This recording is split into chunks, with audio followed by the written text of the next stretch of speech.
Innovative practices in the classroom. And so with that, I will hand it over to Mark. Good morning, and thank you. I'm, as Sam said, Mark Neikirk, Director of the Scripps Howard Center for Civic Engagement. Glad to be with you.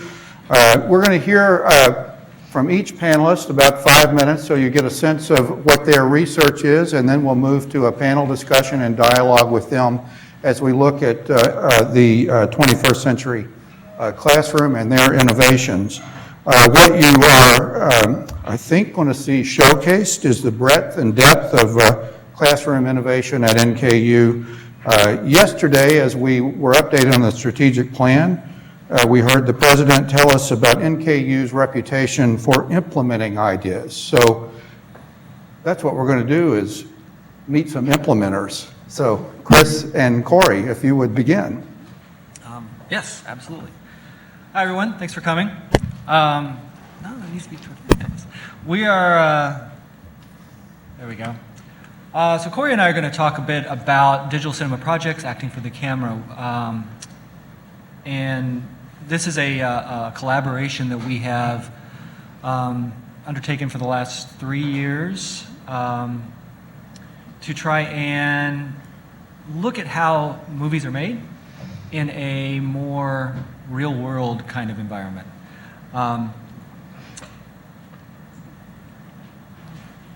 In the electronic media and broadcasting program, I mean, we have a lot of people who want to make movies. We have a lot of people who want to be directors and producers and audio people and all of the technical part, not as much in front of the camera. And so in front of the camera tends to be our friends, who are lovely and who aren't actors. And then Corrie, we had started talking about that you were looking for the other side, right? Sure, yeah. So in the theater department, our focus is theater, musical theater, and straight acting, but we didn't have any acting for the camera class. So that's something the students have been talking to me about for a while, and I wanted to make that happen.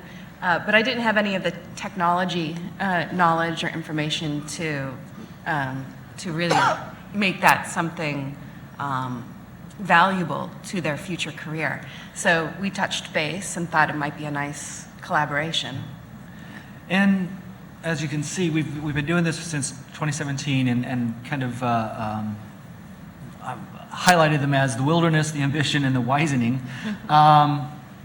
We knew what we were wanting to do in 2017 based off our experiences, graduate work, undergraduate work, some things that we've done in film school and acting school.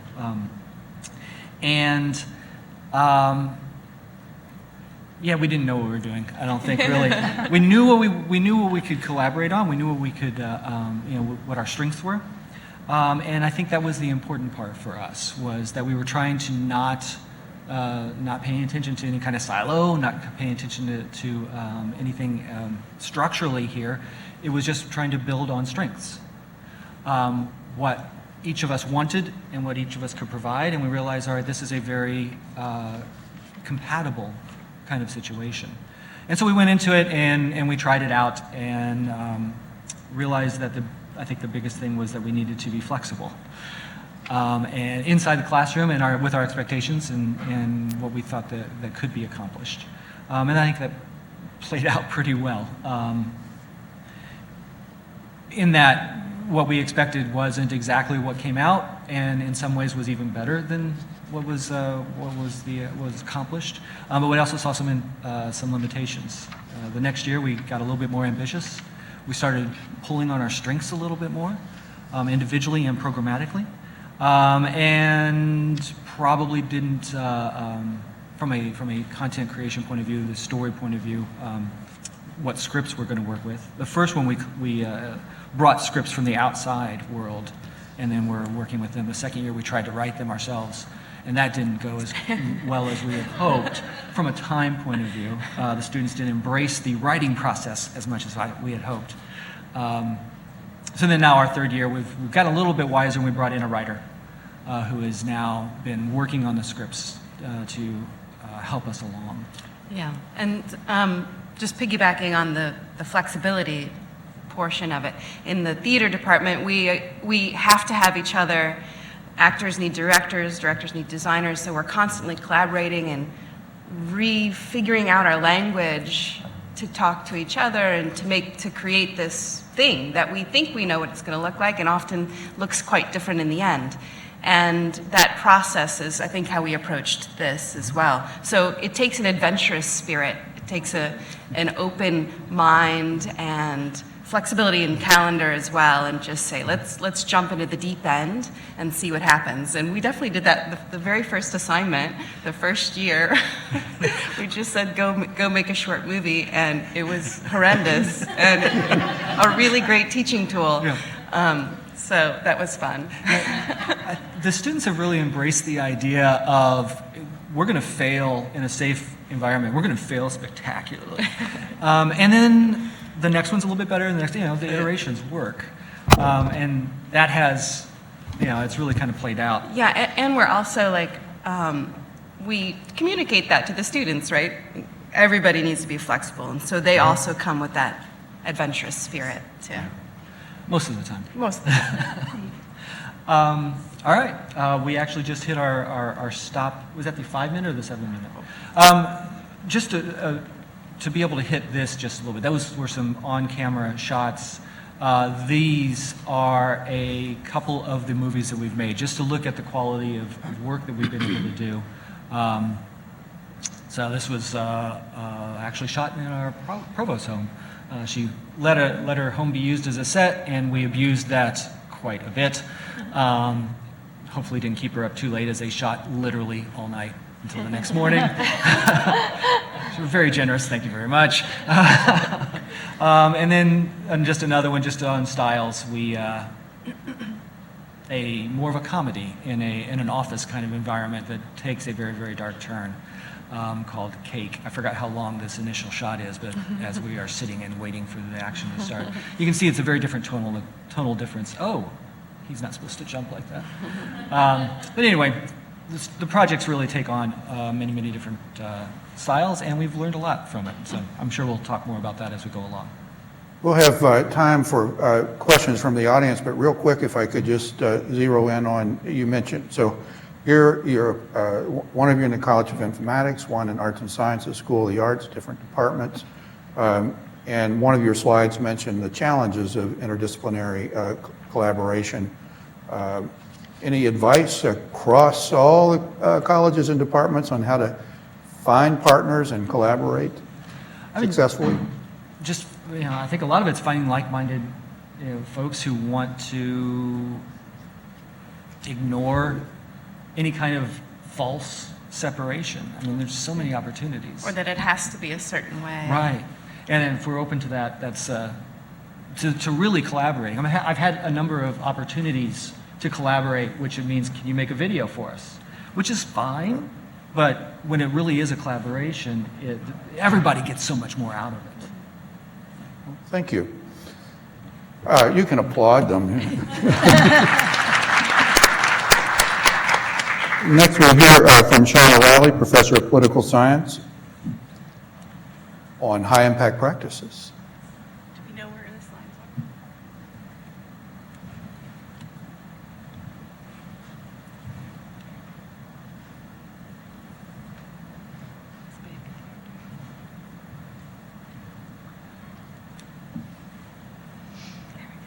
Shauna's doing all this magically just by thinking. It's just from the power of your mind. Yes, Yeah. clearly have a keyboard. So I run the Institute for Student Research and Creative Activity, and part of what we were looking at was, what does the student researcher look like? Who are our student researchers on campus? Trying to figure out what I'm doing and all of that and how it connects. And when we looked at the literature, my colleague Sam over there, when we looked at the literature, what we found was that these aren't really individual projects, right? That they take place among a student's whole career. And so we looked more specifically at the holistic approach of a student. So what they experience throughout their career, student research, study abroad, internships, etc. So I'm going to talk a little bit about both of that, our student research, and then how that looks like in the other high impact practices. So we designed a survey, and we distributed it for 4 weeks this spring semester. And we had a lot of people help us get this out. We had 1,225 people respond. And if we know NKU's culture trying to get students to respond to surveys, I was terrified as to how many we would actually get to answer their emails.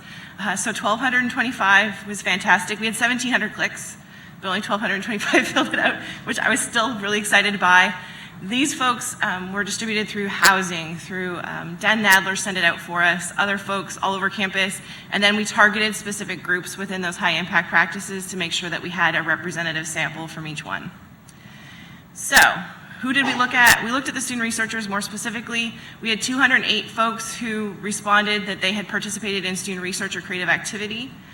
We also had folks in each of the other 7 categories of student research, as well as those who did none of the above, high impact practices, as well as none of the above. So folks who did not participate in any high impact practices during their time at NKU so that we could have a comparison group. I will talk more about those at the end, but these are ones that are identified in the literature. I didn't make them up, I promise. So, thinking about our student researcher, we had a divide between the research and creative arts for expediency. When I talk about student research, I'm talking about both researchers and folks who participate in the creative arts. Folks, our students were 2/3 who did research projects or identified as research projects, and 1/3 who did creative arts projects. This was all self-identified data, so this is stuff that students responded that they participated in. We go with what they say, we're trusting them. We asked them specific questions about what types of projects they participated in. 1/3, miraculously this worked out beautifully, 1/3 said that they worked on faculty projects, so they worked with their faculty on other projects. Some said that they worked collaboratively with faculty on a specific project, and some said that they had a third said that they had independent projects that faculty supervised. So really the whole gamut of the experience. When we looked at how long people were participating in these experiences, 45% were in 1 semester or less. So the short-term projects were very common. We did have folks who were up to a year, so participated in projects that lasted up to a year. These are the intensive long-term projects, but also those short-term ones. We asked them how many projects they participated in. Most of them indicated 1, that they had participated in 1 research creative experience. 16 said that they'd participated in more than 5, which is not inconsistent with the data that we have.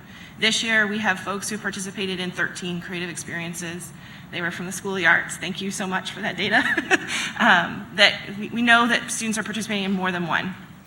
So this is not really a surprise. So just trying to figure out, who these students are, what they're doing, just understand more about what the long-term implications are. So this fits into the strategic framework nicely. We asked them questions, and we had planned these questions way before that, so that was a nice tie-in for us. We asked them about their connections to the university as a response to these practices or these activities. 79% said that they felt more connected to the university because of their experiences. 77% said they felt more connected to their faculty member because of this experience. 94% felt that they had adjusted to life at NKU because of this experience. So we know it works. That's good.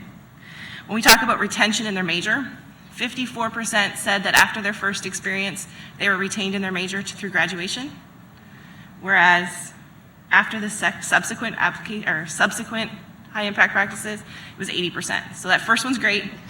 The second one's even better. We didn't find any connection between socioeconomic status as a function of our survey, and we think that's probably a function of just who answered our question. The literature tells us there's a strong connection, but we didn't. And I got the stop sign, so I'm going to zip through. Anyways, we also found that basically there's a sweet spot between the 2 high impact practices. That's the place that we want to hit. Get them 2. If we get more than that, that's excellent, but the utility really goes down after that second one. We also looked at this, as I mentioned, in concert with other high-impact practices, study abroad, internships, and I'll talk more specifically about that later on because I think that works really well with our panel. But I want to say this about those students who didn't participate in high impact practices versus those who did. They have lower GPA, lower connection. We were able to verify their GPAs with IR, thankfully. We also saw less connection, less career readiness, less grad school readiness. The reason they say they did not participate is they didn't know. They didn't know. It wasn't that they have other obligations, although we certainly know that students do. The number one reason that they said they did not participate in these was they didn't know about them. So if we can figure out that piece, I think we've got it made. And I have a conclusion slide, but it just tells you everything I did. All right, thank you. Thank you. I'm going to ask you just one. Go ahead, yeah, please. That was so great. Do it again. Shauna, one quick question. Maybe just we'll take a commercial break for your institute, but you're doing some matching and opportunity identification. How's the reception among faculty and students? So we have the same challenge when we talk to faculty about the things that we offer. Is faculty are sometimes unaware as well of what we're doing. So the Student Opportunity Center, which links faculty and students together, or students with different opportunities. So finding that big communication piece is really key for what we're doing, I think, for students and for faculty. We all get too many emails, so how to deal with that. Now we know it works and we're aware, so onward and upward. Kajsa Larson teaches in Spanish and also is the faculty coordinator for the Marison Student Philanthropy Project. Kajsa? Thanks, everyone. Is this working? Hello. So, can you hear me? Yeah. Ooh. So as Mark said, I teach Spanish here at NKU, but I also am the faculty coordinator to the Marison Student Philanthropy Project, which was initiated in the year 2000. We're coming up on our 20th year next year, which is super exciting. In conversation with Mark about the program, one of the gaps in research that we wanted to fill in was related to the academic successes of Marison. We know through student surveys and also through our faculty that Marison has significant value to our students and to our campus, but we wanted to investigate in more detail the hard facts behind this academic success. So this ties into the previous presentation well about Marison as a high impact practice. To provide a little bit of theoretical background, there's national and international evidence scholarship that's been done that shows that high impact practices lead to academic success. So to give you a small overview of what is a high impact practice, this is a brief summary, or the slide shows a brief summary of an article that I found useful by D. Fink called 5 High Impact Practices. Basically, these activities are ones that help students be meta learners. So they're learning about learning. They work in small groups. In those small group settings, there's an opportunity for leadership roles for students, and there's also an opportunity for self-reflection and also reflection on the activity that they completed together. Some activities that are considered high-impact practices, I'm sure these are very familiar to most of the audience: first-year seminars, learning communities, service learning, undergraduate research, and capstone courses. So to explain a little bit how the Marison Project is considered a high-impact practice, I want to provide a brief overview of what it is. Each class that's labeled as a Marison class, and it's self-selected, so our faculty opt to teach with this model. Each class is given a $2,000 grant, or $2,000 worth of grant money. This has to be given to a local nonprofit, a government agency, or a public school or public school program.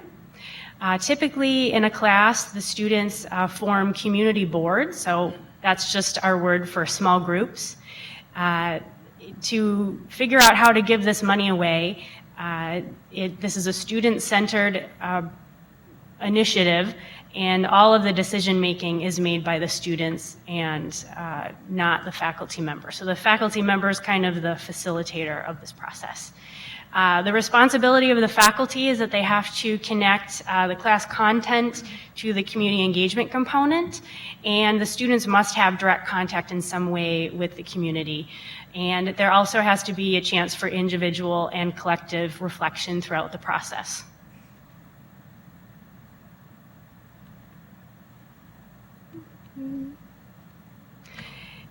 This is a campus-wide program taught both at the undergraduate and graduate level. Here is a slide that shows some of the disciplines represented.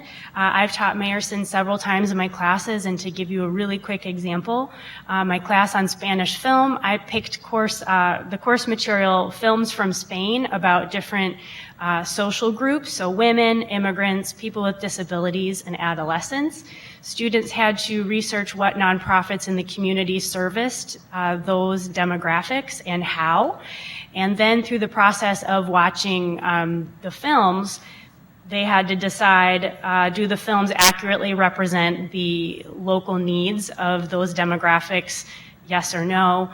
They had to give a presentation that synthesized the course material, so how these social needs were represented in the films, and if it was a realistic description of what they observed in the community, and then we voted to give the money away. When I say we, I should say my students were the ones who chose.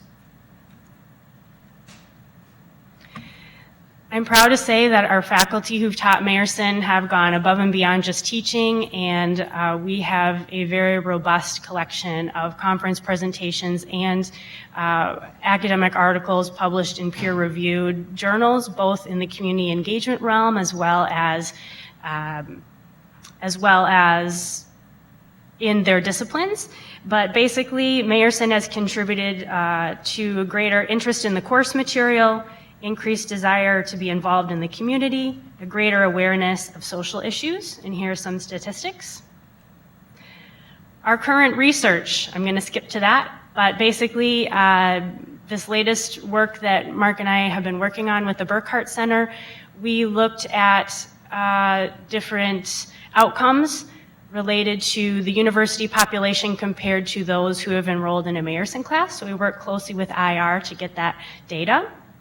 We looked at graduation rates, retention, persistence, credit hour completion, and GPA to answer the question, do Meyerson students have greater success in these areas compared to the general university population? These are our results. Meyerson students seem to have a greater number of completion hours. They appear to have higher persistence and retention semester to semester. And the most telling aspect was that they have a higher graduation rate. And here's a chart to show you the university four-year graduation rate. These are numbers provided by IR, and the conditional graduation rates for the Meyerson students. If you'll see the estimates, the four-year graduation rate falls somewhere between. So if you look at semester 3, for example, the university graduation rate is 23%. For Meyerson students, we'll see between 38 and 69% is what we estimate the graduation rate being. So you see that that range is significantly higher than the overall graduation rate. And limitations, of course, with any research study, there are limitations, which I can discuss later if there are questions. Kajsa, real quick, kind of a similar question for you. Oh, let's pause, I'm sorry. Thank you. She deserved it. Suppose someone who hasn't taught with student philanthropy would like to. How do they do that? Talk to me. Right, thank you. Next, yeah, talk to Kajsa. She'll get you set up. Next, Lynn Zazak and Adrian Lane from nursing will talk about transitions into the online community.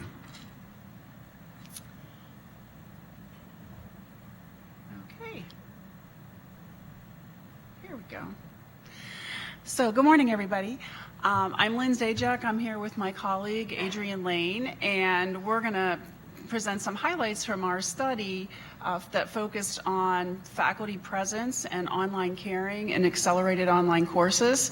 And we are both online educators. We have years experience teaching online. And so we started this conversation when in the School of Nursing, in our graduate programs, we moved our 16-week online programs to the 7-week format. And so we started having some discussion around student engagement and faculty caring and online presence and the faculty role in student engagement when you only have 7 weeks. There are challenges associated with teaching online to begin with, but we start talking about those challenges in terms of the 7-week format. So, we all know when you're teaching face-to-face, you have that interaction, or maybe not, with your students, but you have that feeling of that face-to-face interaction. You know when students are excited and engaged. You know when they're not. You can pull them in. You can interact. You can display caring. You are present in the classroom. So we wanted to see, with the accelerated students in our post-licensure nursing program, how they perceive faculty presence and what did they identify as faculty caring behaviors in this accelerated format. Because, you know, you don't have 3 or 4 weeks to get to know your students. By that time, you're midway through the course. So what did they identify as those caring behaviors and actions of online presence? So we wanted to find out what that was, with our goal being to provide recommendations to faculty to enhance that when they were teaching in the 7-week courses. So we had 2 research questions. One was, how do nursing students perceive faculty presence in an online nursing course, and what online faculty caring behaviors are deemed important by students, and how are they ranked? So we did a mixed method study. We surveyed, we had potential of over 800 students. We received 183 surveys back. They were online surveys. 99 surveys were completed. We developed a tool for this based on findings from the literature and modifications from another qualitative tool. When we looked at the literature for online education, we looked specifically at nursing education, was done considering 16-week courses. There really isn't any literature out there on the accelerated courses. So we developed this tool. We gathered demographics about our students. We asked them open-ended questions about caring and online presence. We asked them to rank behaviors. We gave them a list of what they deemed important, 1 to 10, and then we had some Likert scale questions for them to answer. I do want to say that our study was supported by academic partnerships, and so we're grateful for that funding to complete our study. And with that, I'm going to turn it over to Adrienne to talk about our results from our surveys. And so when we looked at our results of those 99 participants, it was interesting what we found, because as Dr. Zajac said, we asked open-ended questions, and then we also asked the students to rank order the behaviors that they were feeling from their most recent online experience. And then we asked them to, actually that was a Likert scale, you know, of their feelings from their most recent experience. And then we asked them to rank order what they felt were the most important behaviors to demonstrate presence and caring in the online classroom. And again, these were students who were post-licensure. So they were our RN/BSN, our master's students, and our doctoral students. And so what we found quantitatively was that the students ranked like 90%, 94%, 90% plus, said, yes, our faculty do encourage cooperation, and yes, our faculty do encourage active learning, and their faculty do demonstrate student-faculty interaction. So those were really good. Then we also found that 67 to 71% of the students, and we have that range because these are like different items, okay, so we have kind of this range, said, we feel the presence of the instructor in the classroom. 67 to 71% felt presence. We received prompt feedback. Again, it was 2/3. We felt cared about. Again, 2/3. So that said to us that a full 1/3 of our students were not feeling our presence. They were not feeling cared about, and they were not receiving prompt feedback. And we presented at a conference, a national conference, and we had a participant say, but 2/3 did. And we said, well, 2/3 is, not what we want. We want everything to be that over 90%. We want our students to feel cared about.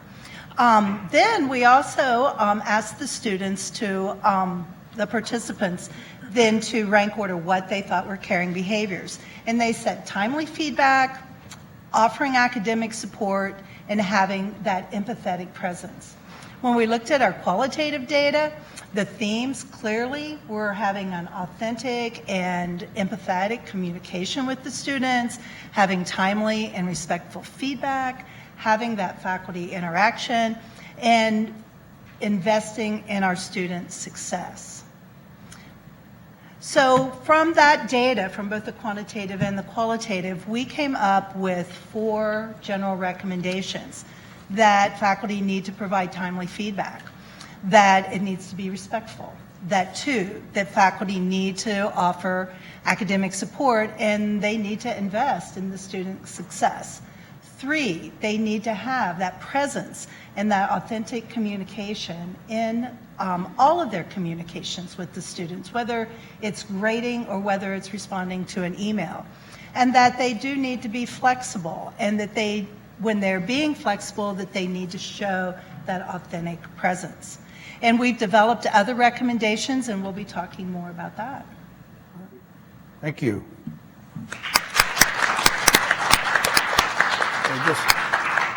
Lynn, Adrian, just a quick question for you. So these are things that you would suggest work across disciplines, so you are mainly doing it in nursing. But these recommendations are good for the online community. Oh, absolutely. Yeah, I mean, they're appropriate to any, really, they're very broad, obviously, but we've actually worked on some specific interventions underneath each broad recommendation to operationalize how you do give respectful and timely feedback. I mean, it sounds basic, but you would be surprised at how emails are written and how students can take it different ways. So we've developed some strategies for something as specific as writing an email in response to a student concern. So yes, and they would be applicable across all disciplines. I wanted to add one thing to that. And timely seems kind of broad, timely, but in the 7-week courses, that's 7 is equal to 14. So timely feedback is now. Timely feedback isn't we get back to you in a week or we get back to you in 72 hours. With these 7-week courses, it's now. When a student asks a question, they really can't wait that 48 hours. And our policies really were previously, 48 hours, we grade in 72 hours. And when the students have something due in 3 days, because a week equals 3.5 days, basically, in these courses, these take on some different kind of connotations with a 7-week course. I don't know if anybody else on the panel, if you've had online experience and you want to react to. Excellent suggestions. And I'm getting ready to teach AP too, so it's on my mind. So a question to the panel as a whole, as we move into the strategic framework and we talk about student success aligned with the needs of the region. Let's start with that component of student success. You're all playing a bit with the model for the classroom, moving past lectures and textbooks and tests. What is the value for students that you see? I don't know, Chris and Corrie, if you don't mind starting, you have arguably very different students, and yet, so what's the value of this for students? I think the greatest value is the experiential learning that they're getting the hands-on, where we really are recreating as close to a real-world experience for them, so that they understand how to behave on set and what's expected of them in language and working, collaboratively as well. So I think that's my takeaway. Yeah, absolutely. That they get a taste of what it really is like, and in a way that they can try it and iterate it and not burn any bridges out in the real world and doing it here. So that ability to realize that they're preparing has helped them, as we're seeing some projects that are coming to fruition right now for our grads that are they're able to apply this then outside afterwards. What about the value of working with people from other disciplines? The real world doesn't say, oh, you're in the College of Informatics and you're in the School of Arts. We'll never meet. Yeah.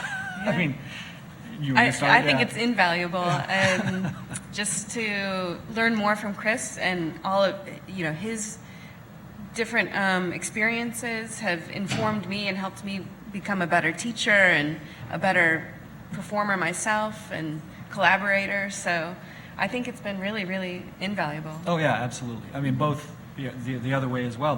That realizing, I mean, you could teach directing and filmmaking if you wanted to. I could teach acting, I suppose. Why? And I'm learning from you. Our students are learning from your students and from you. I love it when we split groups, and so Corrie is running a group and I'm running a group, which means that I've got actors and you've got filmmakers, and so they're getting that other perspective too that isn't what they're hearing every day from us, which is exactly how media is made. You always have this collaboration out there, and we need to have that in here as well. Nursing, when a few times that I've been in the hospital, I want the nurse to be well educated and give me the right doses, right? Your research is talking about really a continuous improvement model for using online education, but your profession, and because people are at work and hours are, we have a nurse on the night shift, right? You have to meet the customer, the student. Could you just talk, so really back to my question, the value to student success with what you're working on? In terms of online education? Yeah.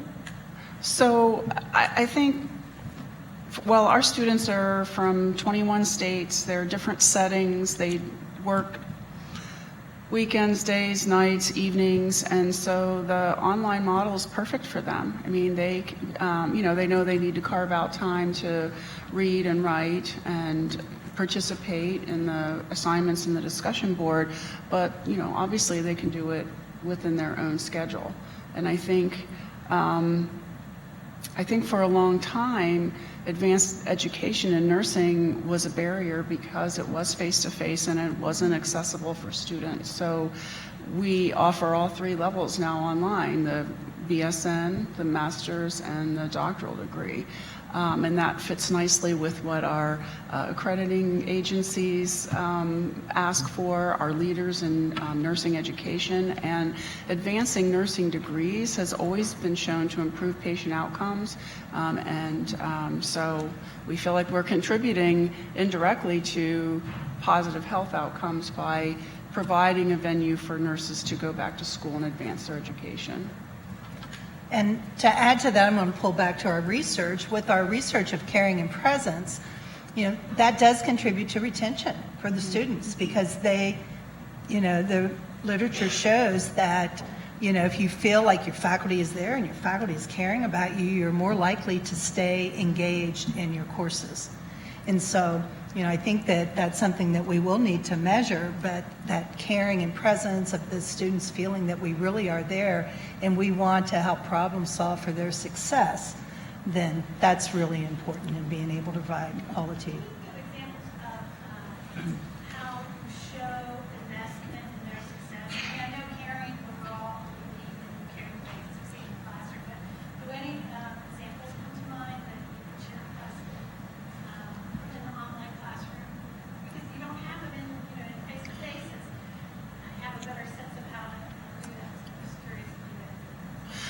Well, I think you have to be in that online environment, and you have to see who's participating and who is not.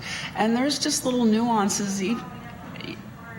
Exactly, and sometimes there's little nuances even in their emails that just sound different. And so if you know that your student, even sometimes in an email or that interaction, you can kind of sense that something is off, and then offer to intervene. Do you have questions? Do you want to do a phone call or a Zoom meeting for whether it's clarification of content or maybe, yeah. One of the things, Lynn, would you talk about GUARD? That's kind of your...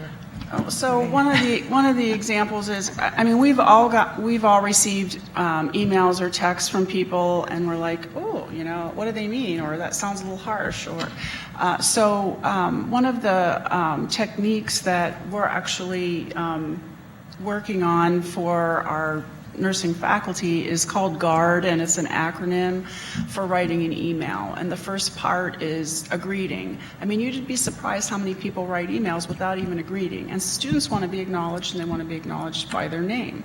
So greeting, greet the student.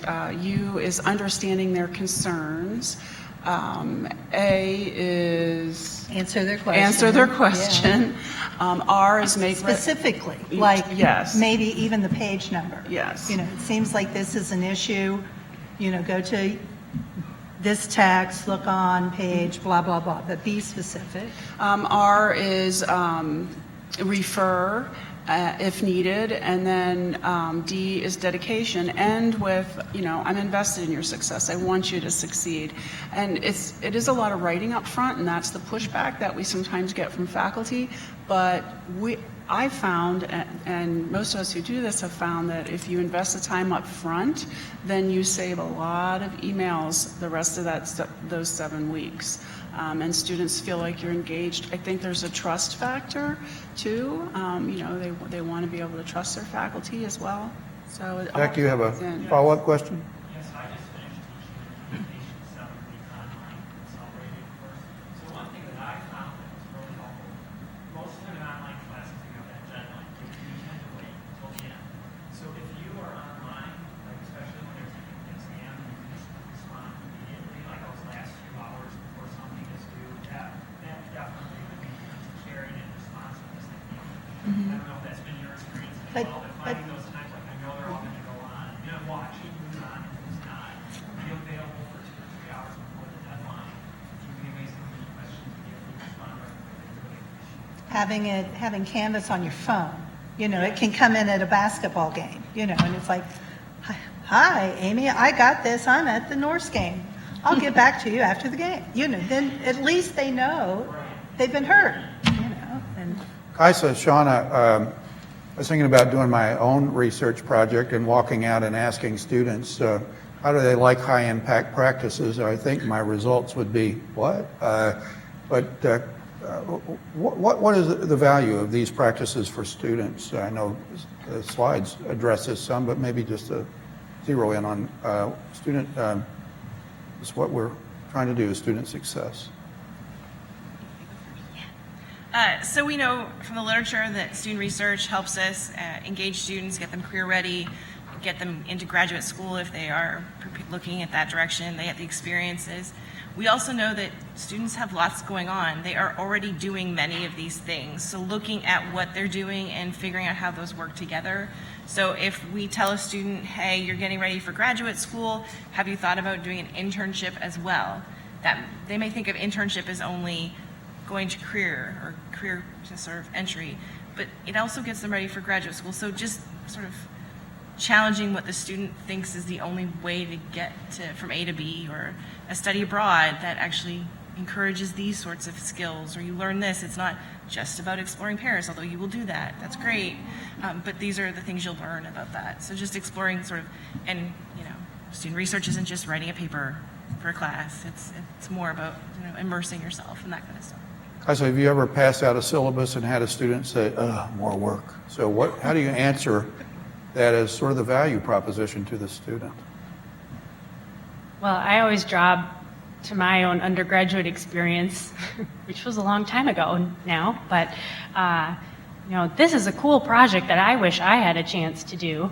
That's basically what I say all the time, and I probably have a reputation in my department that if you take one of my classes by choice or not, you're going to get out of the classroom and do something, whether it's go to the art museum, whether it's volunteer, whether it's the Mayerson project. I have to be honest and say that students don't like group work, but I say too bad. This is getting ready for the real world, and it's very rare in most careers that you work in isolation. You're going to have to learn to negotiate and work as a team. And I think I've seen, and I see this in other things that I do, like making them do video conversations with people in other countries on a regular basis. This hesitancy at the beginning, this kind of, reluctance, which is then later transformed to increase confidence. And some of the research has said, self-efficacy, so the confidence in yourself, the confidence that you believe that you can be successful, I would say would be one of the major outcomes, especially of the Mayerson project, that I did something good for the community, and I learned, and it was rewarded through, this opportunity to be able to give back. The other piece of the strategic framework, aligned with the needs of the region, could you all talk about how this innovation and change in the classrooms that you're each working with aligns with the needs of the region? Yeah, we've been really fortunate in this area to have movies come in and shows come in. So more on-camera work is happening in this region recently in the last 5-10 years. And so we're preparing our students to go they don't even have to go to LA right now, they can just start here and then move to a larger market if they want to. Right. And the democratization of media making. I mean, there's more media being made, more stories being told on a narrative point of view, but also from an education point of view, from a workplace to workplace communication. So you don't have to have as high a budget, which means you can employ or hire recent graduates.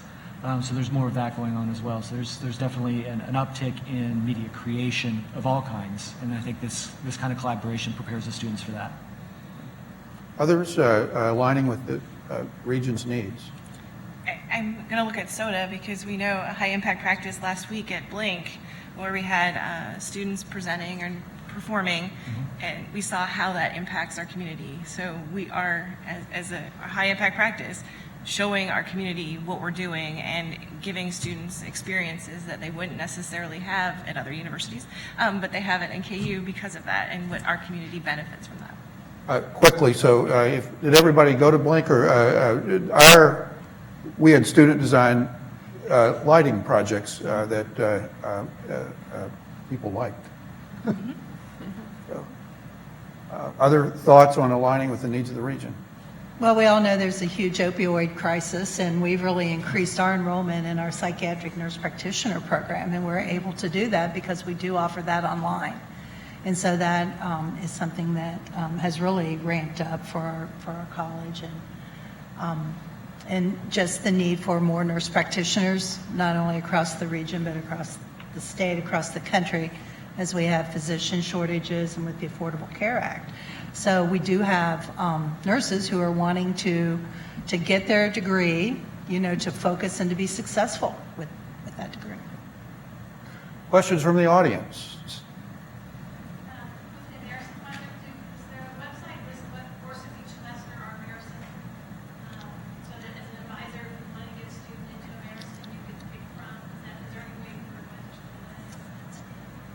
No. It's actually, I believe we do have a service learning designation, but the Mayerson classes don't have a designation, and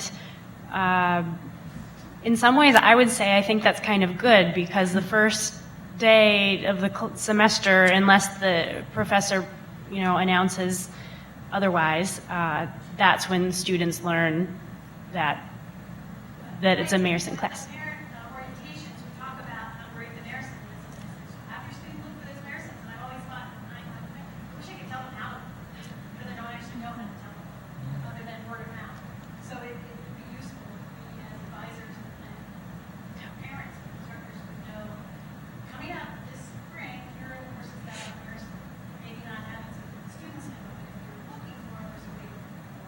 Well, because it's self-selected, we often, the faculty are self-selected or they opt to do this, that sometimes we don't know until past registration. But I can tell you that John Cullick is teaching Mayerson next semester.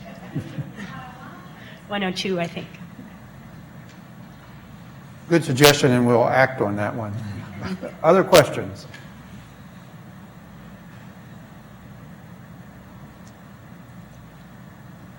Reflections from the panel on some things you've heard your colleagues say, and I'll ask a question.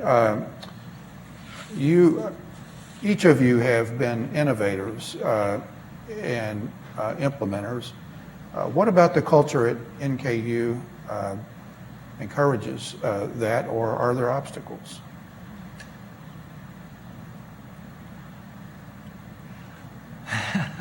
We have a colleague who's got a year leave who is on the West Coast and working with another university, and when I was messaging with him recently, he was lamenting the immense amount of rigid silos where he is right now. And for us, he would teach over 4 different programs. And if he were to try to do that where he is, he would lose his job. So he was like, I can't even think about doing this other one. So there is, as a young university, we don't have the silos that everybody has, but we do still have some.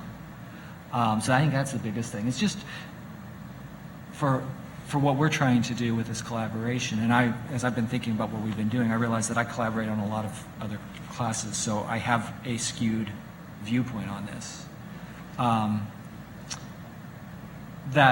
Just trying to be as open and realizing that it creates a greater whole than pulling things away, and that's a hard thing for folks to get around. And there's still some of that here, but there's less than many other places, so we'll just keep working at it. When I think of NKU faculty, I think we're scrappy. That's the way I describe us. We do all kinds of things, right? We throw students in the car and drive them to conferences to make sure that they get there, regardless of how that's funded or anything else. We go that extra mile, whether it's the emails or the UCAP or whatever we do. We actually go a long way for our faculty, and my undergraduate experience was not like that. You stood outside the door, you waited your turn, that was it. Come back next week. Same with my graduate experience. It wasn't this sort of interactive, and when I came to NKU, I had no idea. And now I'm like, we're scrappy. Like we want to make sure our students get what they need, and we'll do anything. I mean, we buy them dinner, we take them here, we do this. We make sure our students get what they need to be successful, whatever that costs. And even if it costs time, we one of probably the few luxuries that faculty have is we have very few time sometimes. And so trying to make sure that our students get what they need, that's one of the things that's so amazing about NKU. So nursing, you have to pass tests and get licenses. It's a very rigid education in a way, and yet you found ways to be creative and adaptable to new teaching methods. Is there something in soup at NKU that encourages that? So this is my 5th year at NKU, and every year's been different and has included change and implementation of ideas, brand new building, opportunities for collaboration. I mean, the list just goes on and on. So I think our students, whether they're face-to-face or online, have accessibility to either state-of-the-art resources or state-of-the-art faculty, and it's been quite a wonderful journey, actually. I don't know if you want to add anything. I would agree. As I think about it, I don't, with our project particularly, we really didn't hit barriers. We had funding through AP. We have a lot of support. The faculty is great. We have support as we go forward and do things. In terms of students, we've seen program growth, support for program growth, and I just think it's a very caring environment. It's different. I came from a Research 1, and the student engagement, the student focus, the caring, that we're always there. You know, it's not the end of the line, you know, come back next week. It's that we, as a university, I think we keep going that next step for our students. It's truly a community, and I think that that's been very evident in my 6 years here. Kajsa, did you want to say something? Or? Well, in my research, there's an academic article that has resonated with me more than most. It's Vincent Tinto's 2015 article, Through the Eyes of Students, and it talks about retention and persistence and student surveys, or, you know, what do students want from the college experience. And basically the message from Tinto was that students might not be so interested in retention, but they are interested in persistence. And so how can we get students to want to be retained? In other words, how can we get them to want to stay at a particular university versus just hopping around and, you know, eventually finishing their degree? And the message of this article, among other things, through the eyes of students, is that students really want to belong.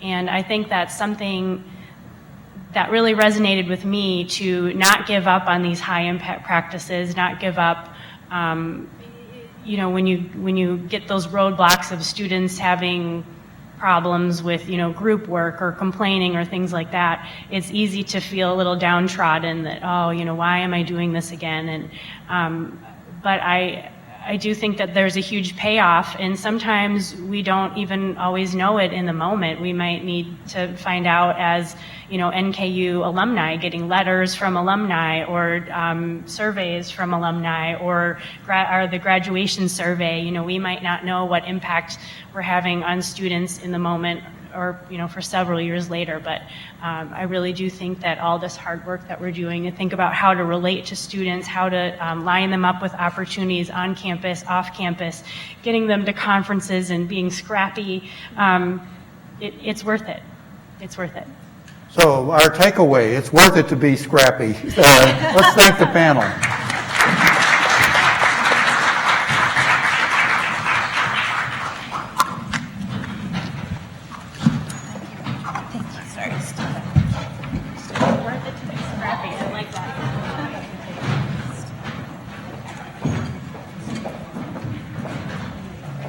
Thank you.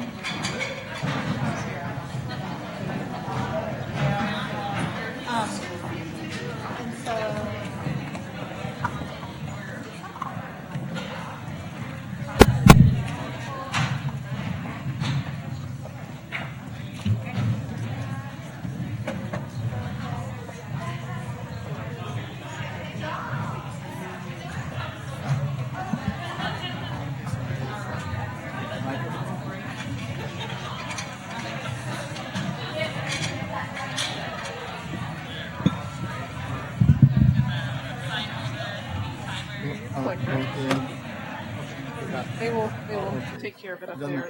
And do I need a microphone, or I just be here? Either you can use this, or you can, it depends on if you want to Yeah, I want to move around, or... Get this stuff out of the way, Shauna will introduce you.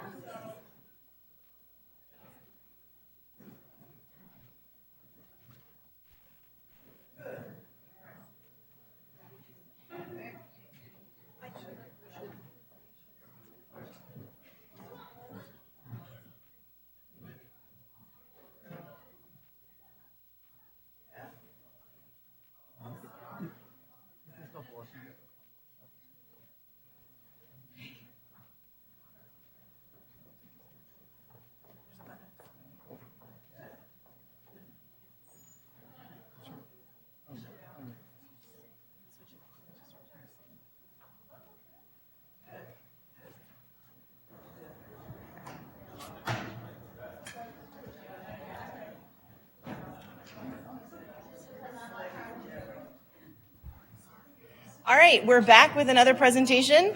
We have Marius Truta from Computer Science. Do you want to introduce your team, or do you want me to? And did we catch them all? Testing's Twitter's data collection services. Hello, thank you everybody. I hope you can hear me. So my presentation is a collaboration with the faculty from various departments across campus.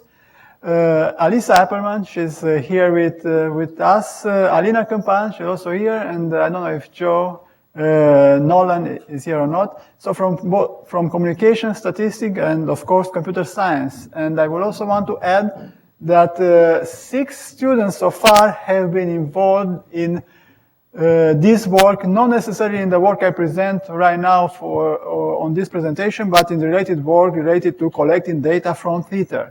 All of them computer science or data science students. Okay, so what is all about? All of us are using social media, quite a lot probably, some of us. Facebook, LinkedIn, Twitter are very common. Facebook, for instance, is used by more people than in China and India together, which is amazing. So LinkedIn and Twitter are not that popular, but Twitter is pretty much the size of United States in terms of the number of users. Now, our purpose, our goal was to try to use some of the data that those social media sites collect for various purposes. And our final goal is to use it for detecting fake news and to see how they spread across those social media. But to do that, we need to understand how we can collect this data and and we try to understand it better, what are the limitations of this data. We look at Facebook, we look at Twitter. Facebook and Twitter have different policies in terms of providing their data. Facebook is in general a more private medium. There are groups of people that needs to be together as friends in communities, and the data should not be available to everybody. Facebook has in their policies regulations that prevent people from scraping data. So this is why we kind of avoid using Facebook. It is still possible, like you may have heard of Cambridge Analytica scandal, but that's not something that Facebook would allow. And as researchers, we should not try to do that against Facebook policies, of course. I'm not saying that some may not have done it, but we didn't. So Twitter, on the other hand, they provide an application programming interface, and that's why API stands for, to collect data. Twitter data is usually public. So when someone tweets, when President Trump tweets, he expects many of us to read those tweets, right? The same is if anybody else, even if someone that is not using Twitter that much tweets, they want to have more followers. And therefore, this data is given, it's easy to collect. There are different ways to collect this data: search API, streaming API. For this research, we used a particular approach called free streaming API, and I will kind of skip over all those details. The idea is we want to know if the data that we collect over Twitter is a valid representation of the overall activity on Twitter. And it is surprising that Twitter provides very little, almost no documentation of the properties of the data they deliver. For instance, they just say, we provide a sample of the data, and you have to search hard to realize that maybe the sample is close to 1%, but not in the documentation. It's by people that have used it. So there is no really information about how the sample is achieved at all. Then, in addition to the sampling, they also provide a way to filter their data by specific keywords. For instance, if I want all tweets that contain the keyword NKU, I could ask that information to Twitter, but Twitter doesn't say in their documentation if all the tweets are provided or maybe just a sample of the tweets. So we realize that there are many things that we don't know in terms of understanding their data and what are the properties of the data, and we need to focus on that particular part first. So now, that's why one of the current questions we had is to verify that using this interface streaming API with filtering, we can catch all matching tweets. And in order to do that, we injected our own tweets. And then the second question that we had is how many tweets we can capture in every minute or every second without having tweets that are discarded by Twitter. Because you see, if there are too many tweets, Twitter decides, and we realized that through our experiments, that I will not provide all the tweets. I will provide only a part of the tweets, and that's based on the volume of the tweets. So we made those kind of experiments. In order to do those experiments, we wrote code, and the students helped a lot with that. And we collected tweets in a JSON text format. So that's a text-like format with a little bit of markup language. And we also used developer accounts, 5 developer accounts. The reason why we don't use just one is because you have limitation of how many tweets you can collect with one. And we wanted to collect many. We wanted to run this collection process in parallel at least several times, actually at least 10 times. Every developer account can run only 2 times. And we also created 4 injection accounts. From those accounts, we inserted tweets with specific keywords, which we wanted to collect through our developer account code and our collection code. So we injected those tweets, and then we realized that there might be another problem. The tweet creation time is in universal standard time, but our machines, and we use the so-called virtual machines, so we use 3 virtual machines that run all the time to collect tweets occasionally. We didn't collect tweets all the time, of course. They use Eastern Standard Time, so we need to synchronize the time. This seems to be pretty easy. It's usually a 4-hour difference. However, we realized that between the moment when the tweet was created and the tweet was delivered, there is also a delay of a few seconds, which makes sense. Then we also realized that the tweets are not provided in the order in which they are created. So they are provided in different orders. So if in general the delay is 3 seconds, we notice tweets being delayed even 20 seconds. Now, for our analysis to be more consistent, we decided to use the creation time of the tweets. The receival time is harder to collect because it's based on the virtual machine and is not included in the content of the JSON file. So we use the creation time, and because of that reason, we had to collect tweets with a buffer of time before and after our collection window in order to not lose any tweets. So we had to do those kind of 3 things, which seems to be easy when we explain them, but it took quite a lot of time to figure them out because of the lack of documentation. Anyway, I kind of explained, and the slide is right here. So the feed delay and tweets out of order. Now let's look at the experiments that we perform, and I will try to focus maybe more on the first experiment, and if the times allow, on the second and third experiment. I want all of you to at least to understand one of those experiments. Now, on the first experiment, we wanted to collect all tweets that contain 1, and we run those separately. So we run one experiment for the first keyword, one experiment for the second, for the third, fourth, and fifth. Now, I should give some prize if any of you would know what the first keyword means. Anybody knows what that means? No, not. Yeah, Anna said yes. You see who's watching the Disney movie right there in the back, yeah. Bibbidi Bobbidi Boo is from Cinderella movie, yeah. You see, that's the advantage of having young kids, so you can. So the main reason why I've selected this, I wanted a word that no one is using to tweet, because I wanted to collect only the tweets that contain, only my tweets really. And you know what? Not in the experiments that I actually showed in the paper, but I ran this experiment like several times, because we tried several times, and one time someone actually used this word besides me. So I'm not the only one that did that keyword. Yes, and they mentioned the Cinderella movie for some reason. NKU, Kentucky, all of you should know what those are, hopefully. How about Zidane? No clue. Soccer player, yes. Now, why did I choose Zidane? Not because I just like soccer, that is one reason, but when we ran those experiments, he was just hired by Real Madrid as the main coach, and that means it was high activity for him on Twitter. It was the first topic, so I look on the list of topics, it was the most tweeted word on Twitter, even more than President Trump that time. Anyway, the is the most common word in the English language, so that's another reason. So we ran collection windows of 10 minutes each.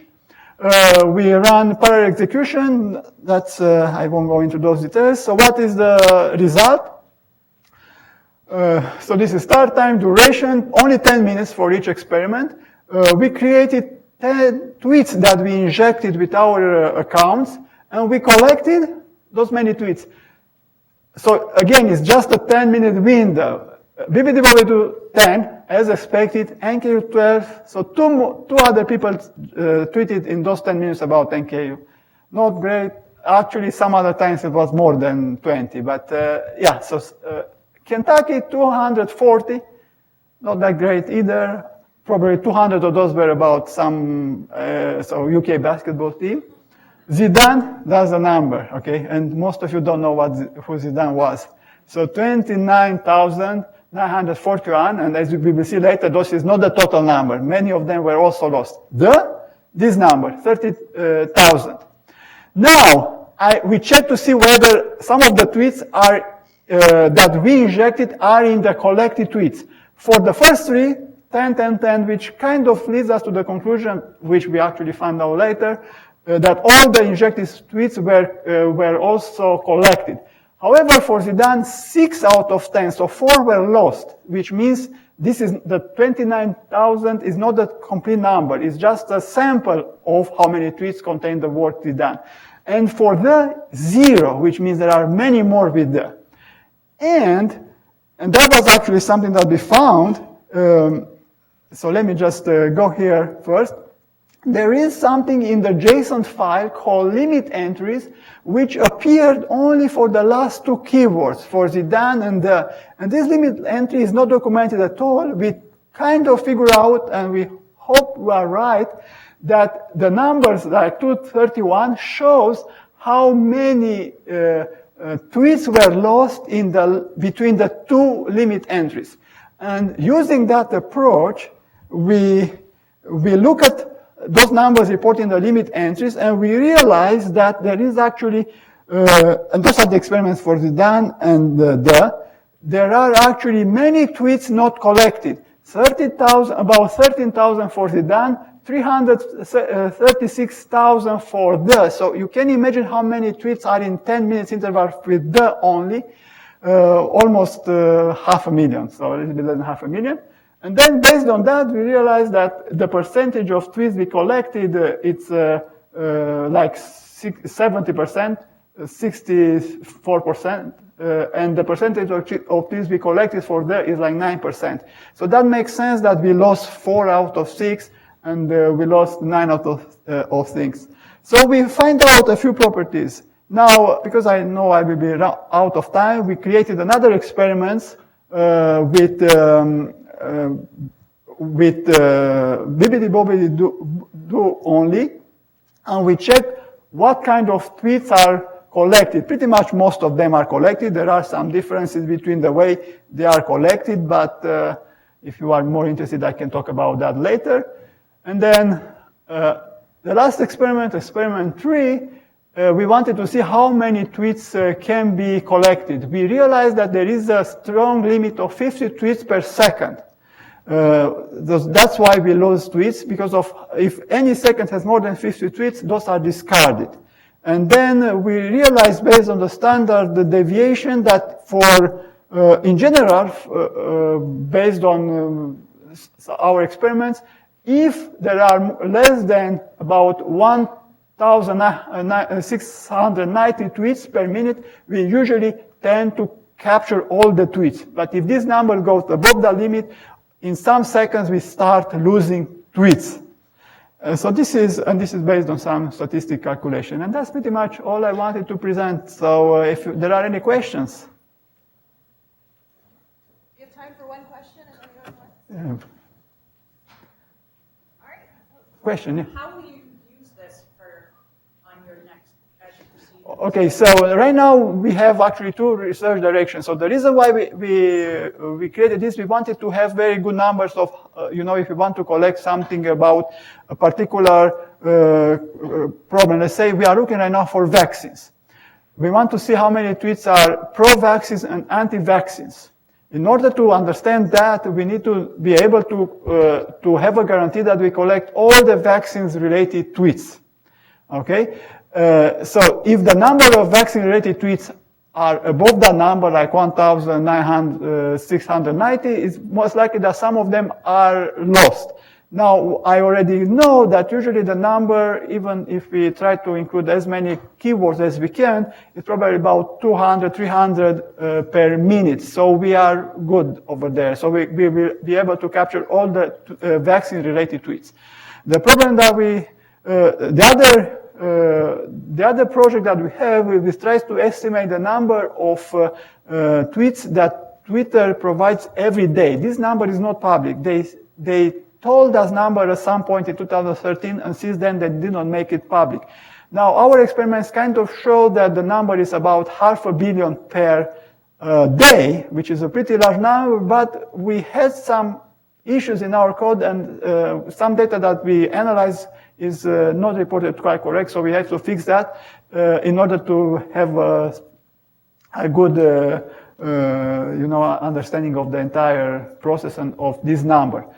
But for the other experiment, just to give you an idea, when we collect tweets, we collect such a large number of tweets that in one day we fill 100 gigabytes of data. So for one day, we get like 5 files of 20 gigabytes of data, and those are large, very large. You cannot open them with Notepad or something like that. It takes like days to analyze them, which makes it hard to figure out where the error is. And that's where I work with two students in each of those projects. One is vaccine-related project. The other one is finding the number of tweets in a given day project. Yes. Thank you. Thank you. Next, we're welcoming Richard Van Dyke and Christina Seal, Dedication Creative Programming for a Collaborative Recital.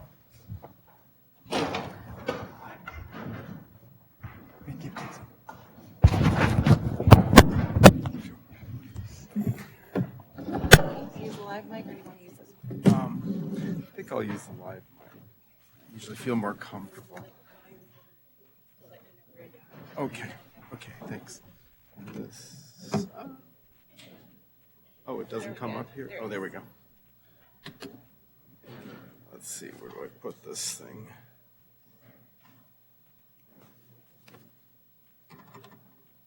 Oops, is this gonna...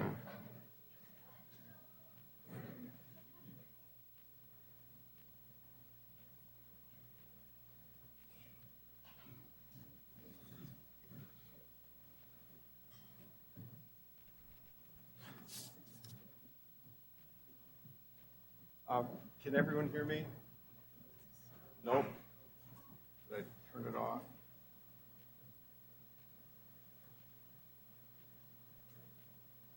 How about now?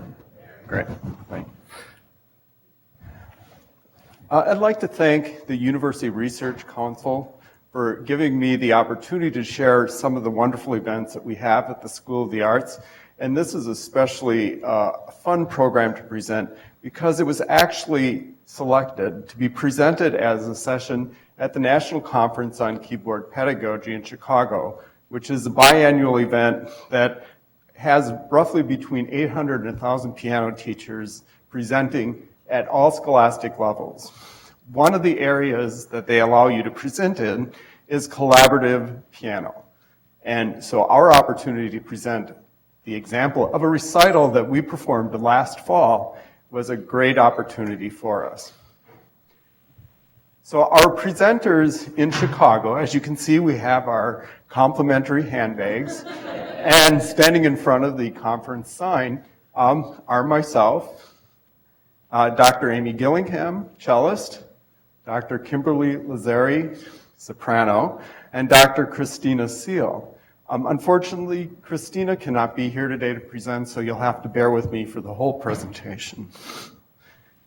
So our objective in putting together a recital is not necessarily that you come up and all of a sudden it transforms into a program.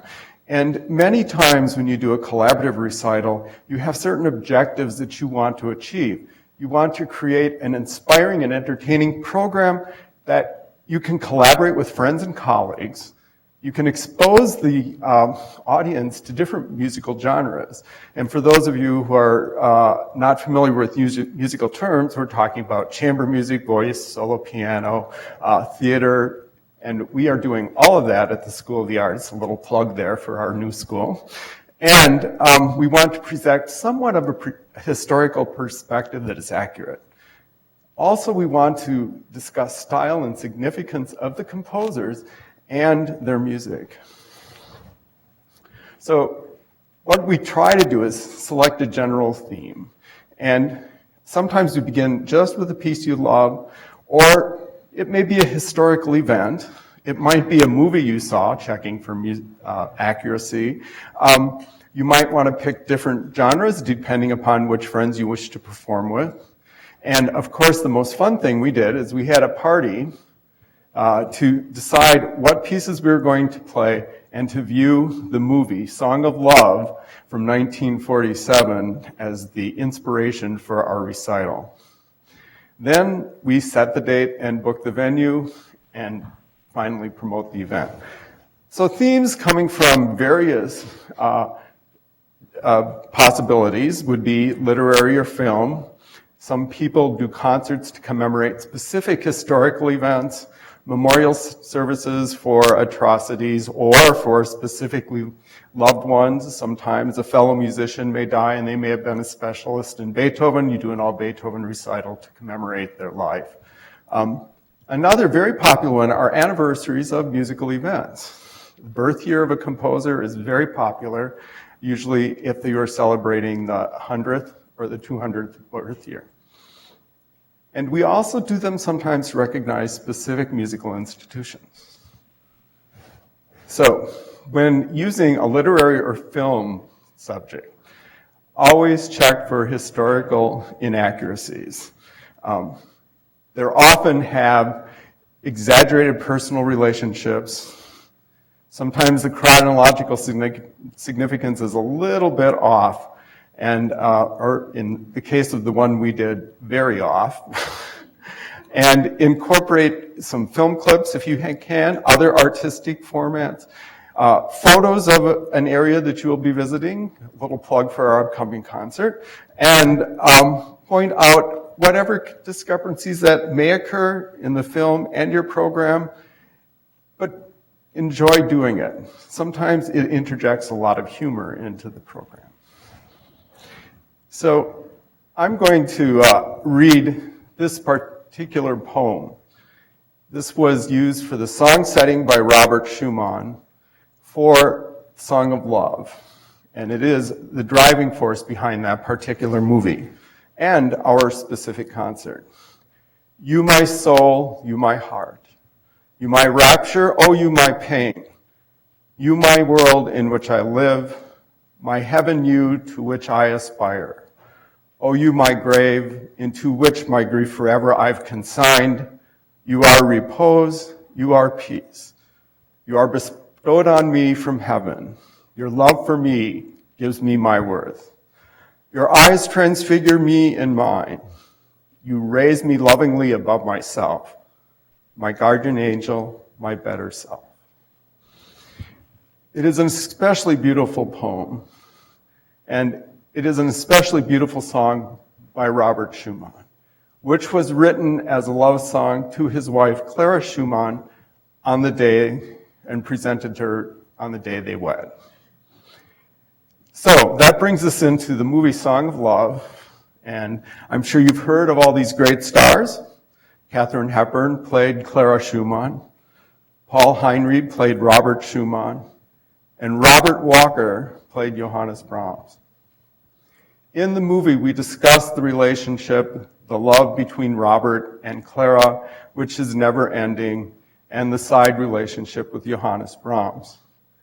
The movie is highly interesting, Some people refer to it as hysterical fiction instead of historical fiction because it veers way off course throughout the period. But there's also an interesting side story in the relationship of Franz Liszt with Robert and Clara. And that is, Clara sometimes referred to Franz Liszt as the smasher of pianos. And you hear that quote on WGUC all the time. However, there was truly great respect between the two of them as concert pianists of the day. And many people refer to them as literally the two best pianists of the 18th century. However, one also seems to forget that Robert and Franz Liszt were very close. Robert Schumann dedicated his finest piano work to Franz Liszt, and Franz Liszt dedicated his finest work to Robert Schumann. So, an interesting thing in the movie, we'll talk a little bit about some inaccuracies here. It opens with Clara Schumann performing the Liszt E-flat major concerto, which is very interesting because the movie opens in 1839. The concerto was sort of composed over a long period of time and not premiered until 1855 by Franz Liszt himself. So that just sets the stage for some things that were a little off the chart. Other inaccuracies are probably dating Brahms' arrival to visit the Schumanns. Brahms did request an audience with Robert Schumann and for Robert to be his teacher. In the movie, they have him presenting his Rhapsody in G minor, which was actually composed in 1879, 23 years after Robert Schumann died. So it's unlikely that that was the selected choice for that particular encounter. And also some of the other musical examples are a little bit off chronologically as per the movie and musicology. So what the film does get correct is Clara Schumann's father, Friedrich Wieck, was strongly opposed to their marriage. Clara did go to court for permission to marry, and the Schumanns did have 7 children. Clara performed quite frequently and was compensated very well, which she needed to support her family. So in many ways, Clara Schumann was a very active working woman during the 19th century.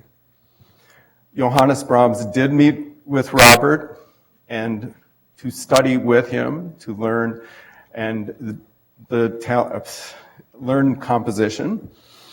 Brahms stayed with Robert and Clara for several weeks, and they became very close friends. Clara did remain faithful to Robert and was a champion of his music for his whole life. Okay, then there are some fun things, and I'm going to skip through here quickly because I see I'm at 10 minutes already.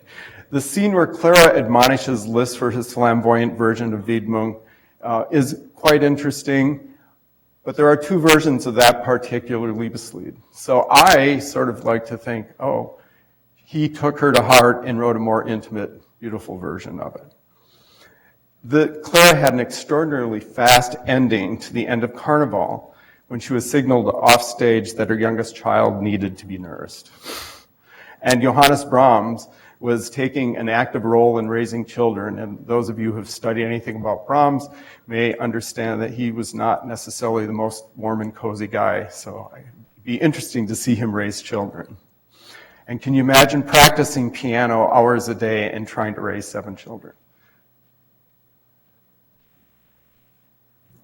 Okay, so our program created to sort of set the record straight actually opens with 2 pieces one by Clara, one by Robert. The first is a nocturne that she wrote as a piano solo, and the second is a novelette that Robert wrote quoting that specific piece. Now, Robert quoted Clara's individual smaller pieces in many of his works, so it's a very interesting musicological study to go through and find all these tracings. But this one, where it's called Voice from Afar, is an exact quote of Clara's theme from her nocturne, and it occurs 3 times. The next group, we put together some art songs, both by Robert and Clara, to represent the love letters that they would send to each other on their anniversaries. The second part we had was a little more virtuosic. We had some chamber music. We had another set of art songs, but this time the art songs were by Johannes Brahms, and they were chosen specifically chronologically to allow for one to have possibly been presented to Robert Schumann. It was composed in the year that he meets Robert Schumann, so it may have been inspired by Robert, or it may have been an example of his work that he was presenting to the great composer. And because I'm going to go ahead and jump to our future thing. The program that we had last year was very successful, and the audience really enjoyed the programmatic aspect of it beyond normally going and hearing symphony and all sorts of music for music's sake events. This year, we're putting together, and I'm going to read the press release for it because it's going to be a great concert, and I want to shamelessly promote this event and hope that you can come. So since the founding of the American Conservatory at Fontainebleau in 1921, innovative musical styles have flourished in France and the Americas. Nadia Boulanger and Darius Milhaud served as composition teachers and mentors for literally hundreds of different composers representing all musical genres. The French Connection was conceived to bring this connection to the forefront by showcasing the music of these two prominent French composers and some of their great students. So we have two composers, Nadia Boulanger and her students, which, if we look at the group of four, we have Aaron Copland, Astor Piazzolla, and Louise Toma. And the big blue circle is Darius Milhaud and two of his students, William Bolcom and David Brubeck. So thank you for letting me share some of the events that we're having at the SOTA. And please do come on next Tuesday, the 29th, and enjoy a wonderful concert that's going to have jazz, classical music, and beautiful artistic songs. Thank you.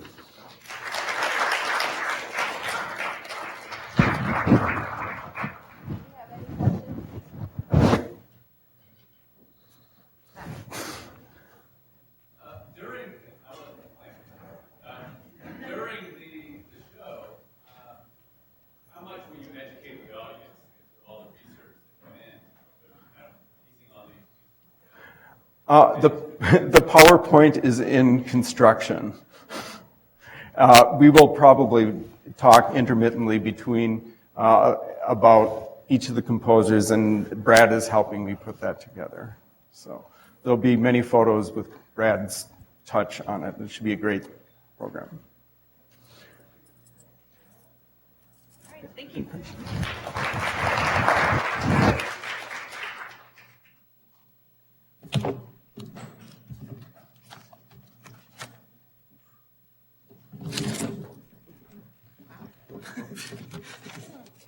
We just want to make this more fun. Thank you. All right. Our next presentation is by Mark Lehman. Is Mark here? On neighborhood change in Walnut Hills, understanding and organizing. Do you want this mic, or do you want? Yeah, I want the walkable mic. That'd be awesome. I believe it is. Let's turn it on. It's now live. And this, you're going to push the white button. Just push the white button and it goes up. Should I attach this? Or? Yeah, most people are putting it in their pocket and then putting it on. That was a wake-up check.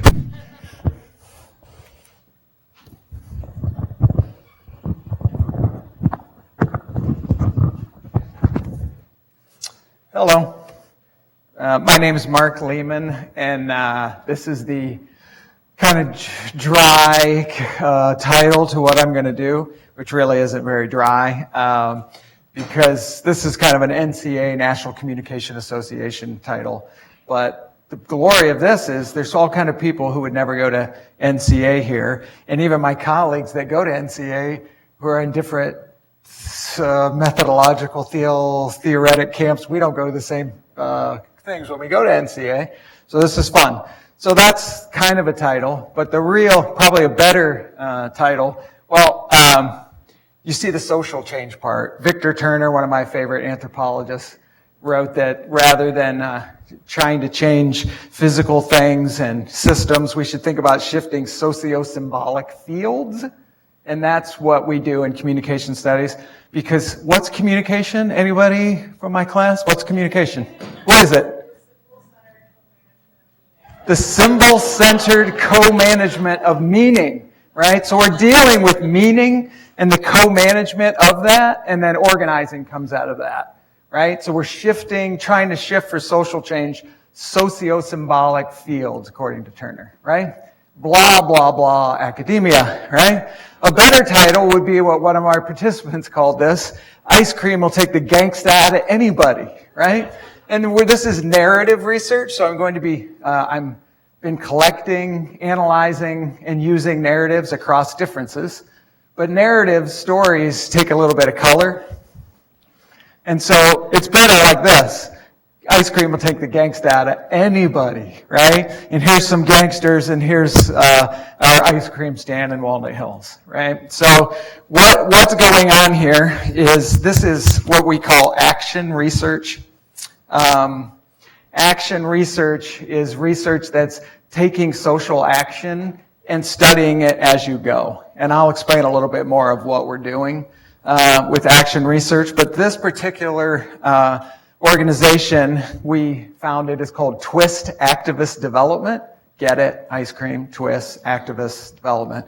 In a neighborhood that was all African American and almost all folks suffering in poverty when I moved there 12 years ago. And then as we've gone in the last few years, boom, neighborhood changes happen, which is sometimes called gentrification. Lots of more wealthy people moving in.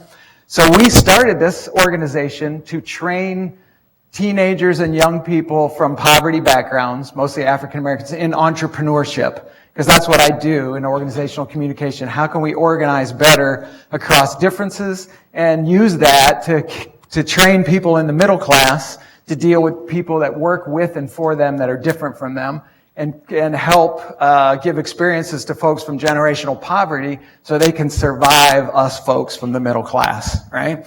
And that's what we started out to do. And then we're doing that. We still do that. But boom, our neighborhood starts changing, and all kinds of more affluent, whiter people start moving into our neighborhood. And there's a lot of research. I've had a couple grad students do theses on their neighborhoods with gentrification, and I had a sabbatical last spring studying gentrification. But this particular organizational study is about an organization, this one, that's flexed to deal with gentrification. So, or neighborhood change, because gentrification is sometimes a negative connotation, and depending on where you're coming from, it can be kind of alienating. What's happened is this ice cream stand is in a public park, and what it's become is a hub of social interaction. And what we noticed early on was, hey, we have a chance here to get people to not only live next to each other, but to actually get to know each other. If we can do it, can we organize across difference? And can we really know each other? And can we organize a place where everybody feels welcome doing that? That's what became the shift in my research focus, and it also became the shift in this organization. And it's been fun to see. And we did that because as one of our founders, this guy right here, the head gangsta, he likes to say the problem with race is that we just don't know each other. And that's a lot of the problem with race, and that's a lot of the goals of this organization. All right? So that's what we're talking about. So down here you can barely see it, 4 diverse founders to address this idea that we just don't know each other. So we have 4 of us that we call ourselves the founders, and the idea was we're from radically different backgrounds. How can we organize? What does it look like? And then for me, how do we study that, theorize about that so it can be out in the public realm? And so we have, a millennial female engineer as a founder. We have a middle-aged white woman who works with kids with learning disabilities as a founder. We have a middle-aged black man from Walnut Hills, and I'll tell you more about him later. And then we have this crazy old white PhD with a lot of trained incapacities from too much reading. That's me, right? And so what you have is two founders that are white, or three that are white, one that are black, two that are from generational poverty, that grew up in poverty, one that grew up in generational wealth, and one that grew up in the middle class. A lot of what I do is organizing and communicating across this huge divide of class. But in this instance, it's also race. Those are about the biggest divides you get in the U.S. Just to talk about class is insulting, and race we can't even talk about, right? So that's what we're doing here. Welcome, come on in. So this is research. So to give you some standpoint about where we're coming from, where I'm coming from, I'm an organizational communication scholar. I'm really a sociolinguist, look at social organizing through a language lens. And then, like I said, this is action research designed to make a difference. And it's something under action research called community-based participatory research. And I'll show you some about that in a minute. Long-term ethnography. I've been studying this for 3 years, and it's a continuing, ongoing thing. Ethnography grew out of anthropology, the bottom-up study of culture. Interpretive, qualitative research. I'm a narrative scholar, so it goes through stories, hoping to bring those stories across difference into dialogue, and definitely an anti-colonialist or feminist view and methodology to bring about equality, democracy, voice for everybody. So that's a lot to handle. Don't worry about it, right? That's what I say in class. You don't need to write this down, right? Don't write that down, but to give you an idea of where we're coming from. A little bit more on community-based participatory research, because this is often less familiar even to academics. So I pulled a quote from a famous person in this field, Israel, 1998, cooperative engagement of community members and researchers in a joint process in which each contributes equally.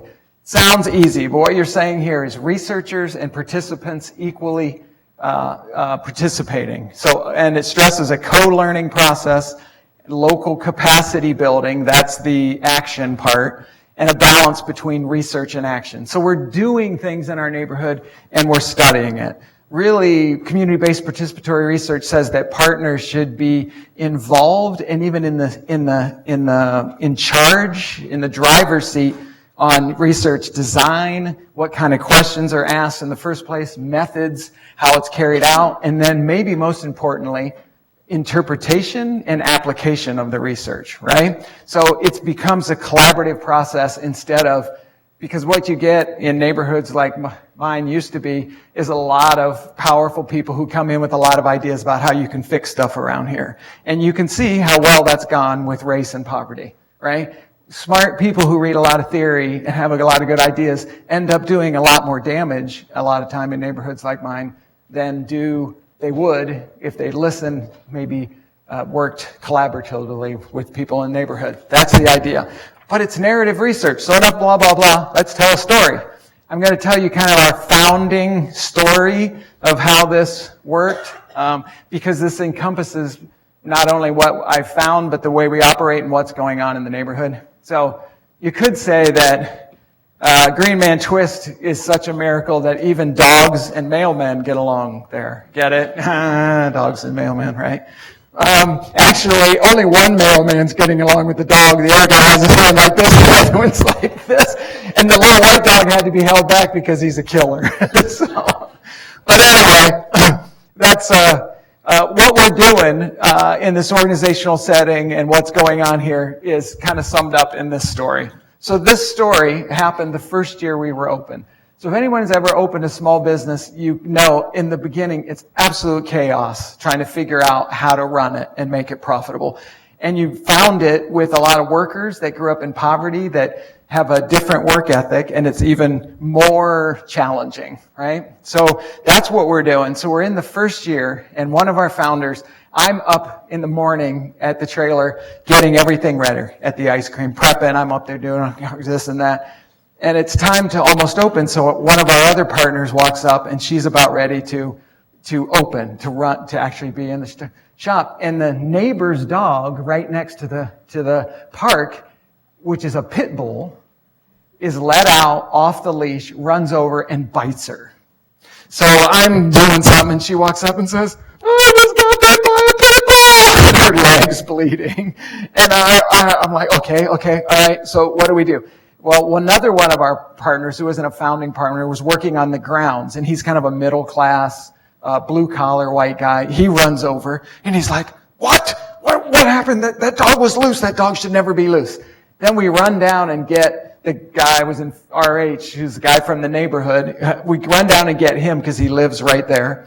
And so we're all standing around trying to figure out what to do, right? What do you do when your neighbor's pit bull runs out and bites one of your employees? Well, we all end up playing out, performing, if you will, very performative, our standpoints, meaning our meanings. And we're trying to co-construct meaning across that to figure out what the heck to do, right? So this is the way it went down. The grounds guy says, this is the white guy from a working class background, and he rightly says, "That dog should not be off the leash. This keeps happening. It's unsafe. If it were one of my kids, they probably would have got bitten in the neck and they'd be dead. We need to call the cops right now and get this dog off the street," right? I'm standing there trying to take in, playing my standpoint, which is scholar, looking at all these meanings and how do they collide. And I know enough about the neighborhood. I'm saying, police. Police is a symbol, right? That's very touchy in the neighborhood. What do we do with police?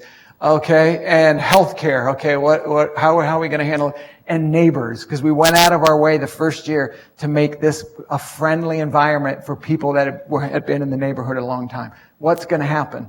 Then I turn to RH, and RH says, "We're going to have a war." And I'm like, "What?" And he says in his vernacular, his language from our neighborhood, "There's going to be a war. If we call the cops and they take that dog away, we're going to be at war with our neighbors."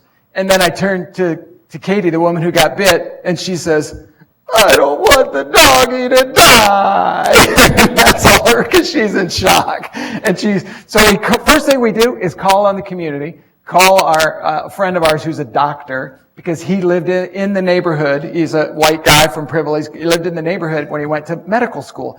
And he says, "First of all, you got to get water on it right away, flush it out." So we put Katie in a camping chair, and she's standing there with an ice cold hose gushing onto this big wound, right? And we're all standing around her. And he says, "And next thing you got to do is you got to get the dog, because if you don't know if it has rabies, she's going to have to go through all this rabies stuff." Well, the dog was from a neighbor right by us. And so I walk up to the door. This is actually before our age came, but I walk up to the door, knock on the door, and nobody answers. Well, I've heard many, many, many times that one of the rules in our neighborhood is strange white person knocks on the door, do not answer, nothing but trouble, right? So we're already in these areas, cops knocking on the door. Then our RH comes and he says, "Okay." Oh, so then we're talking about whether to call 911 and get the police involved.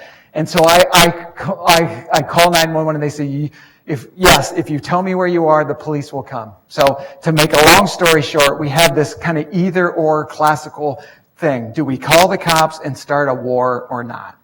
So we all do that. That's kind of our dialogue, and it's also sharing our stories.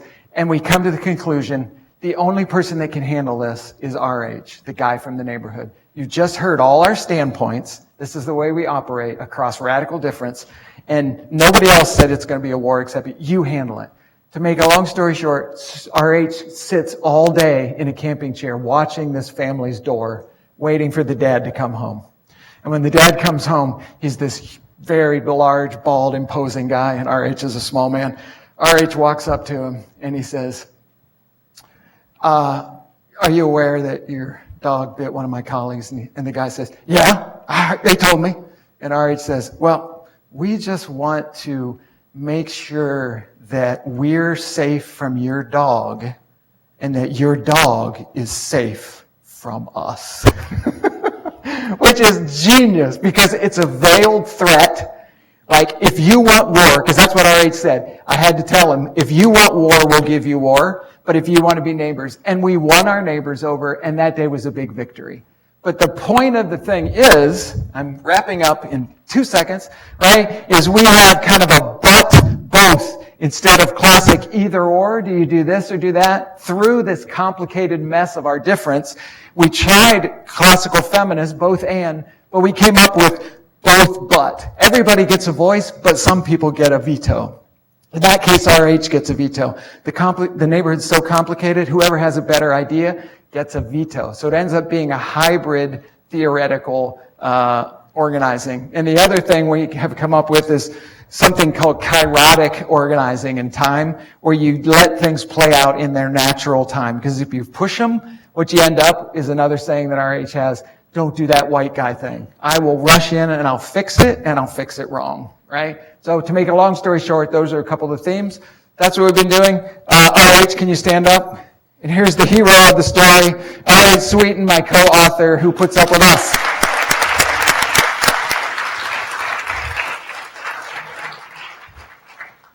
Thank you. You're not going to break for lunch. If you have a question, know where to find more right at lunch. So, Actually, I have class right now, so all my students, you know where to go.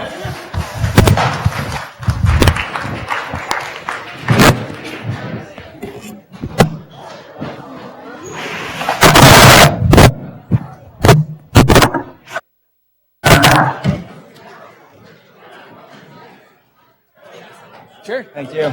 Sorry I gave you all that hassle with that. Were you the one I was emailing about that? Sorry. I know, but I'm always the guy who can't keep the shit straight, so appreciate it.